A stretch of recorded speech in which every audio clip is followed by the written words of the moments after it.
Praise the lord. యేసు ప్రభువు వారిని మానవుడిగాను మానవ శరీరం కలిగిన వ్యక్తిగా చూడకూడదు. ఎందుకనంటే లేఖనాల ప్రకారం చూద్దాం. ఆదికాండం 1వ అధ్యాయం 26వ వచనం నుంచి 27 వరకు. అప్పుడు దేవుడు మన స్వరూపమునకు అనుగుణంగా మన పోలిక చొప్పున మనుషులను సృజించుదాము. వారు సముద్రపు చేపల మీదను ఆకాశ పక్షుల మీదను పశువుల మీదను సమస్త భూమి మీదను భూమి మీద కదులుచు ప్రతి జంతువు మీదను అధికారము కలిగినట్లు వారిని చేయుదాము అని చెప్పాను. చెప్పిన వారు ఎవరయ్యా అంటే త్రియేక దేవుడు, త్రిత్వం కలిగిన దేవుడు. ఇక్కడ మన పోలిక అంటే దేవుని స్వభావము లక్షణాలైన నీతి, జ్ఞానం, ప్రేమ, అధికార బాధ్యతలతో మనిషిని సృష్టించినట్లు అర్థం. అంతేకాని ఇది శరీరక పోలిక కాదు. మన పోలిక అంటే బాహ్యంగా కనిపించే రూపం కాదు, ఆత్మీయ లేదా నైతిక పోలిక. ఇక్కడ మానవుణ్ణి దేవుడు ప్రత్యేకంగా సృష్టించినట్లు చూస్తాం. దేవుడు శరీర సంబంధి కాదు.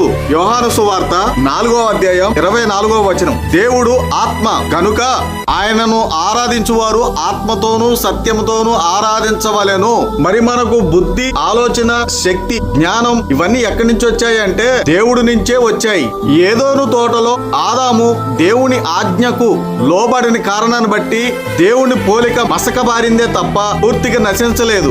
ఆదికాండం 9వ అధ్యాయం 6వ వచనంలో పాపం తర్వాత కూడా దేవుని స్వరూపం ఉందని చెప్పబడింది. మనము పాపము చేసి దేవుని యొక్క పోలికను తగ్గుతున్న కారణాన్ని బట్టి కొలసి 3వ అధ్యాయం 10వ వచనంలో దేవుడు తనను సృష్టించిన వాని స్వరూపమునకు అనుగుణంగా నూతన మనిషిని ధరించుకొనిడి.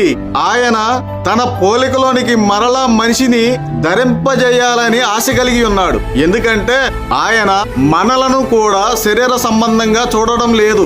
ఎందుకు? రోమా 8వ అధ్యాయం 29వ వచనం.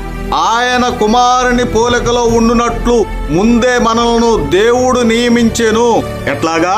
మానవ రూపంలో, శరీర రూపంలో కాదు. పాపమే లేకుండా పవిత్రమైన బ్రతుకులో, ప్రవర్తనలో, పరిశుద్ధతలో ప్రభువు పోలికగా ఉండుటకు ఆయన జగత్ ఉత్పత్తికి ముందే దేవుడు మనలను ఏర్పరచుకొని ఉన్నాడు. అంతేకాని దేవుడు మనలాంటి మానవ శరీరం కలిగిన వాడు కాదు.